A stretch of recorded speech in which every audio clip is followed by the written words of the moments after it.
Madam President, I'd like to pose some questions to my colleague from Ohio who has done so much to work on these issues. Without objection. And not just in the last few months, but for years and years. And I want to thank him for his extraordinary commitment to the rights of workers, and for all these communities, Senator Brown, who you have pointed out essentially lose their economic heartbeat by trade policies that cheat workers. So I want to ask you about this. I've heard this lots of places, that people have said, these ideas seem good, but are they really that consequential? And you've been at this for more than a quarter century. We've watched you come out on the floor, year after year after year. And let me give you my calculation of what this package that we've worked on, that you deserve so much credit for, consists of. As far as I can tell, and we've worked on it with the staff, this is the fastest enforcement process by more than 300% because of what you have done to speed up the timeline for protecting workers. It is the toughest because for the first time, it allows our country to hit the worst actor the hardest by stopping rip-off artists at the individual factory level. And it's the strongest because it allows us to hit companies who repeatedly violate, the law. We're able to stop the products of exploitive labor at the border. Now, my question to you, and I want to ask you a couple, but I wanted to get this overview first. You've been at this for more than a quarter century. Is there any trade enforcement regime that, in terms of those specifics, that comes close to what that new regime would consist of? Yeah, thank you, Senator Wyden, and thank you for your help in putting all this together. Not even close. I mean, we have seen trade agreement after trade agreement that simply is not, even when labor standards look fairly strong, they're not ever really enforceable. And part of what we recognize, we've seen this, we went back and looked at what's happened after NAFTA passes, not just what people promised, but what happened with NAFTA, what happened with CAFTA. And we've seen any attempts at labor enforcement, the companies or the governments that don't want to enforce labor laws find a way, as lawyers are really good at doing it, just taking forever. They slow walk. So whenever you push them to do something, they end up staying in court. There was a case, a Central American case that we went on for in Guatemala, I believe, that went on for 7 or 8 years. And you can't really get, the old saying, justice delayed is justice denied. You can't really get enforcement if the people who have done the violation, committed the violation, take forever. So speed is one of the things. You mentioned that at the outset, how important that is. Another part of it is you need, one of the things we knew would speed it up, number one, and would mean that enforcement would work, was that the workers would have an ability to kick off the investigation, to literally call a toll-free number, that they can register that they have seen child labor violations. They've seen workers attacked, worker violence aimed against workers. They've seen wages denied for all kinds of illegal reasons. The workers can then speak out and band together and go to a panel and get action and get quick action. And then if a company keeps doing, we found cases where a company would get a little slap on the wrist and they do it again and get a slap on the wrist and do it again. So what we did, we increased the penalties. The first time they get fined, and the fine is proportional to the violation. So it's not a huge penalty. The second time it's more. The third time we can deny that company NAFTA benefits if they sell in the United States. So essentially, if you're going to break the law, if you're going to attack workers, if you're going to keep the union out illegally, if you're going to deny pay to workers that have earned it, you're going to see your market dry up in the United States. So that's the best incentive to stop. We literally keep the product out of the market, out of the United States, if you're a serial cheater in a company that does that to its workers. I appreciate your taking us through this, because faster, tougher because it gets at the individual factory level, and stronger because it stops those repeat offenders who come up with products using exploited labor. And I want people to know and have it highlighted in the record that my take is that this, given what we've seen over the last 25 years, is far, far better than anything we've seen before. And look, you and I have worked on a lot of enforcement efforts over the years. You'll recall, one point I chaired the trade subcommittee, and we found people tripping over themselves to cheat because they were merchandise laundering. It was a little bit different than this. We set up a dummy website just to try to keep tabs on all the people that were cheating. And we would remember, you didn't know whether to laugh or cry, that all over the world people were coming forward to cheat. But that was useful. It didn't come close to the breadth of what has been done here. And let me just ask you a couple more specific questions, because I think because I've heard lots of people in all the campaigns and the like talking about, was this modest or really was it a bold set of changes? And now we have just walked through how much stronger this is than anything we've seen in the last quarter century. Now, if a worker reports, because you mentioned about how they can use this hotline to enforce their rights, if a worker reports violations of their rights at a call center and the government believes that the complaint has merit, my understanding is then the government is obligated under the law to send labor inspectors to that facility. Is that correct? Yeah, and we whether it's a call center, whether it's an auto factory, that if the violations occur and there is evidence that there are violations, and if they are, in many cases, we know about them because workers have spoken out, then inspectors can go into those factories.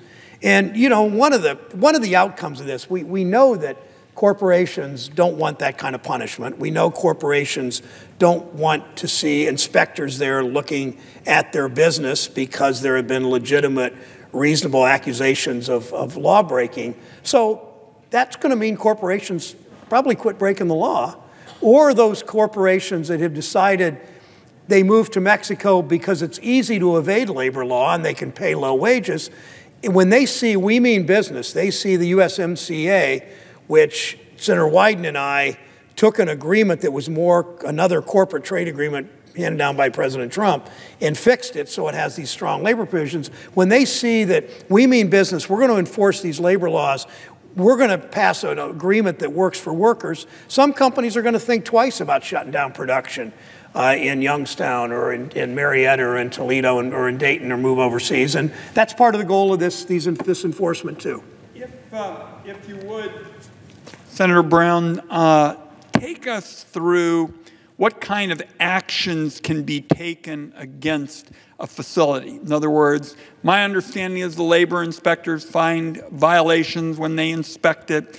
They have a host of remedies. You touched on this in the committee, but what kind of actions can be taken against that particular facility?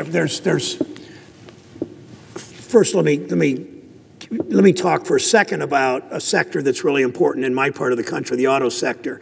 And if a company cheats in an auto facility in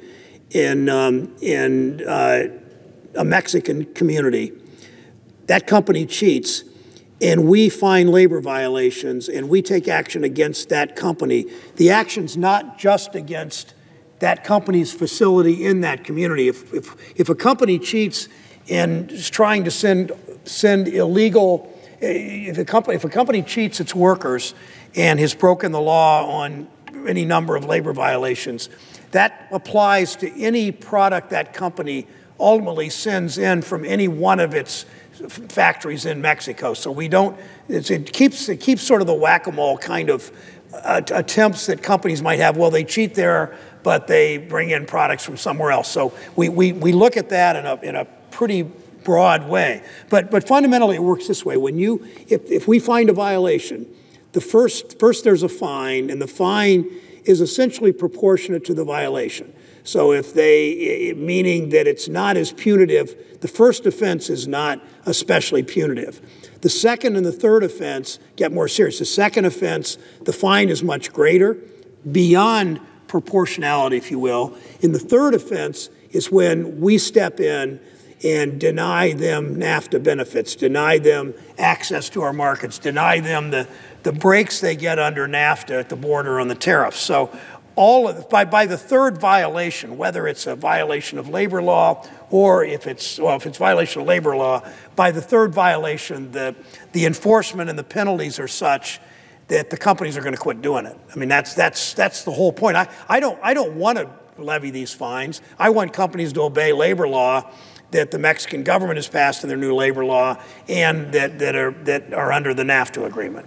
So, Senator Brown, would you be saying that if it is found that there were labor violations at a car factory, the penalties could apply to any car that might come into the United States from that factory throughout the investigation, not just going forward?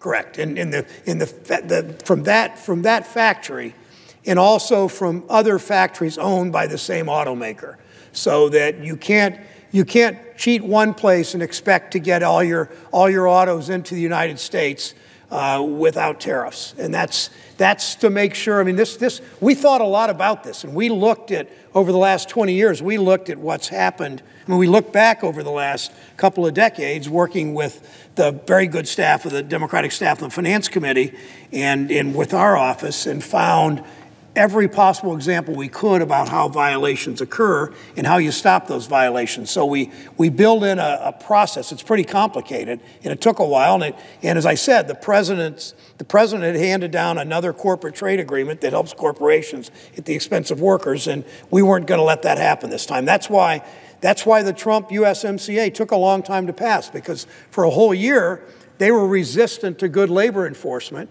They wanted to pass it. They wanted to help their corporate buddies. You remember, Senator Wyden, there was a provision in there to help the drug companies, a big giveaway to the drug companies. And we said no to that. Speaker Pelosi said no to that. We stripped that out of the agreement. So we wanted this agreement to center on workers, not to help the drug companies, not to help Wall Street, not to help and encourage those companies that outsource jobs.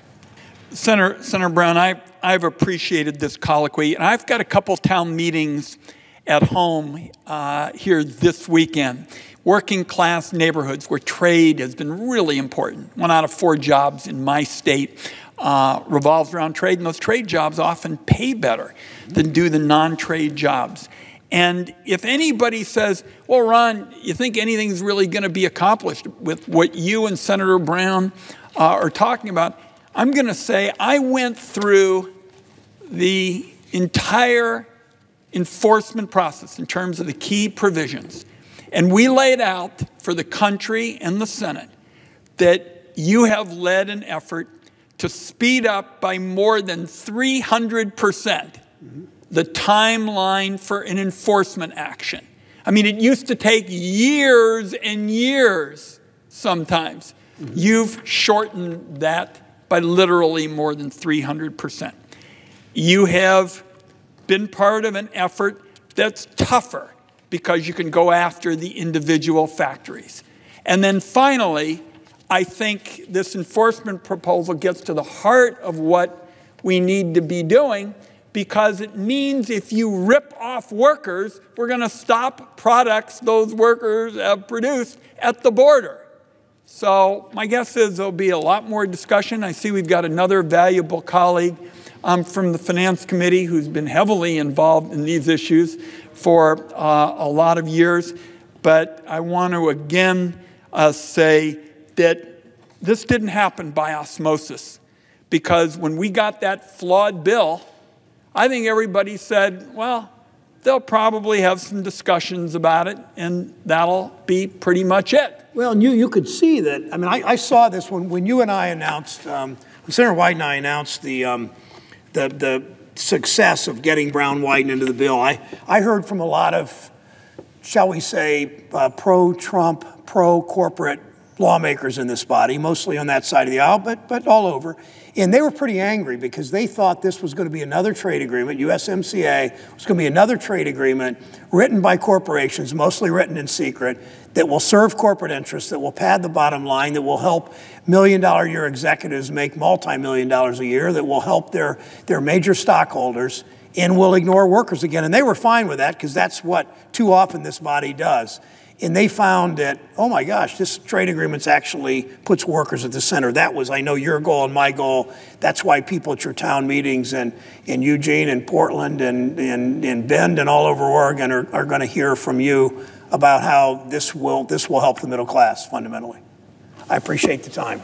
Madam President, I think that this has been central to what we'll be debating and we'll be voting on tomorrow morning. I want to thank Senator Brown. This bill would not have happened without tough trade enforcement led by Senator Brown. This bill would not have happened, period, full stop. And with that, Madam President, I yield the floor.